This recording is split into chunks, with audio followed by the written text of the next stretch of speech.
Bonjour, c'est Choupidou. Aujourd'hui au sommaire, je vais vous présenter une astuce incroyable pour ne pas faire craqueler votre false une fois posé sur l'ongle. Alors il y a plusieurs techniques pour cela. Il y a des top coats à base d'eau qui coûtent très cher évidemment. Il y a le gel pour catalyser 2-3 minutes. Vous appliquez une couche de gel top coat, vous catalysez et ça ne craquelle pas. Moi j'en ai trouvé une autre avec ce que j'avais sous la main. En fait il fallait tout simplement isoler votre vernis top coat du false. Donc je vais vous présenter tout ça. J'ai fait sur deux doigts de démo. J'ai appliqué une couche de vernis traditionnel, du blanc d'un côté et du caramel de l'autre. Ensuite je prends ma colle Nail Art Transfer False et j'applique sur tout l'ongle. Je vais faire pareil sur le blanc.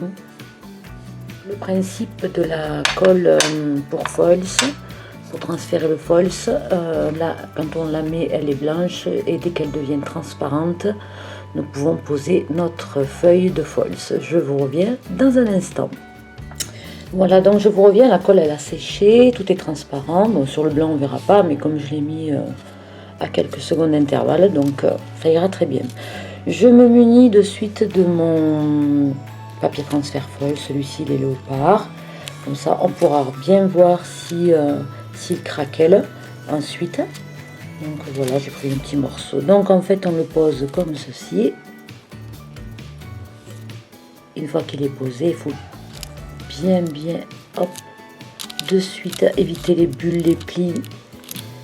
D'ailleurs, j'en ai fait un de pli. On va essayer de le rectifier. Hop. Voilà, je vais faire en sorte de bien prendre tout l'ongle. Voilà, c'est juste pour la démo, donc même s'il est mal posé, je vais le retirer après. Voilà. Hop, je retire. Mis à part un petit peu là que ça a débordé, mais c'est pas grave, on voit bien le motif, il n'a pas craquelé. Il est nickel. Bon, il y a 2-3 petites imperfections. Oh, je préfère pas retoucher. Ça ira très bien comme ça. Et sur l'autre, on va mettre celui-ci. Alors, voilà. Vous voyez tous les motifs. Là, ça va se voir de suite s'il craquelle.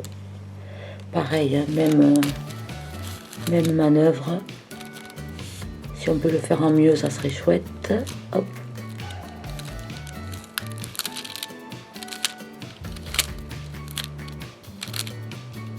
J'ai presque bien réussi à le poser, mais c'est toujours difficile. Pareil, la caméra au milieu, c'est pas...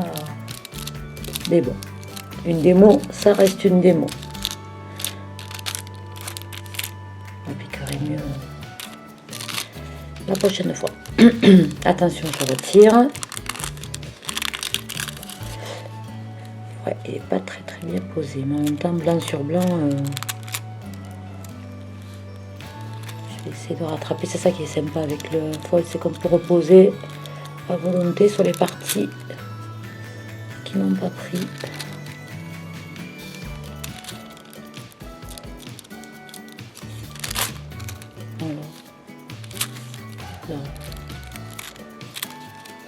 Voilà, on va laisser comme ça. On voit encore les motifs, vous les voyez. Hop. C'est ça en fait qui part, c'est tous ces petits reliefs, tous ces petits irisés, toutes ces étoiles qui risquent de partir avec un mauvais top coat. Et là, avec un top coat traditionnel sans isoler, ça se froisse en fait, ça fait tout, il n'y a plus de motif, tout moche. Voilà arrivé à l'astuce principale, l'ingrédient magique, attention, hop, de la laque, bon pour ma part c'est la sienne, je crois que c'est la marque Lidl. Qui est très bien, donc c'est de la laque. Pourquoi? Parce que l'ongle il est composé de petits cheveux, donc la laque ne fera pas de mal à votre ongle. Donc ce que je fais, hop, un peu pas trop loin, un petit peu près, hop, je vaporise, j'isole en fait. En plus celle-ci elle sent super bon. Je suis une fan de laque, j'ai toujours aimé l'odeur de la laque. Si vous aussi, marquez-le dans les commentaires, je vous en dirai moins seul. Voilà, donc là je vais attendre que ça sèche et je vous reviens de suite. Voilà, donc temps de séchage, moi je dirais 1 minute. Donc 1 minute. Je ne sais pas, vous voyez, en mettant de la laque, je me dis, est-ce que le top coat finalement est si nécessaire que ça, puisque la laque vernis, maintient, enfin, elle fait un peu à peu près tout ce que fait le top coat, donc je ne sais pas, mais bon, pour ma part, je vais le faire, comme ça, on va tester jusqu'au bout. Peut-être que dans la semaine, je poserai du false, je laquerai, et puis j'essaierai de voir combien de temps ça tient, sous l'eau, pas sous l'eau. Ça sera bien sympathique de faire ce test. Alors attention, je pose le top coat. Hop, on va se mettre là. Je vais faire un petit zoom.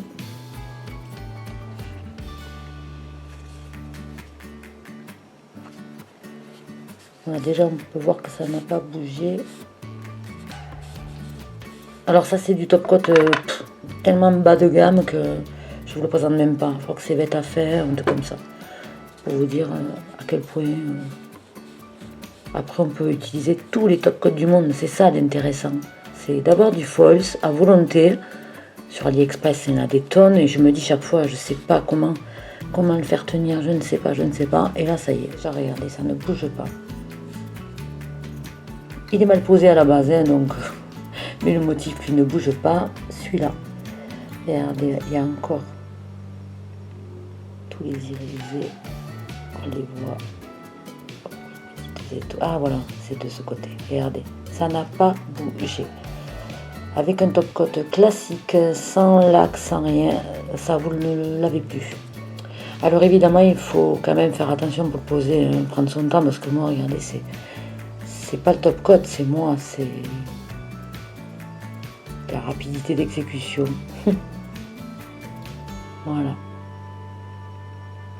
Voilà, donc pour garder tous ces petits motifs, je peux vous assurer qu'avec un top coat, on ne l'a pas, ça.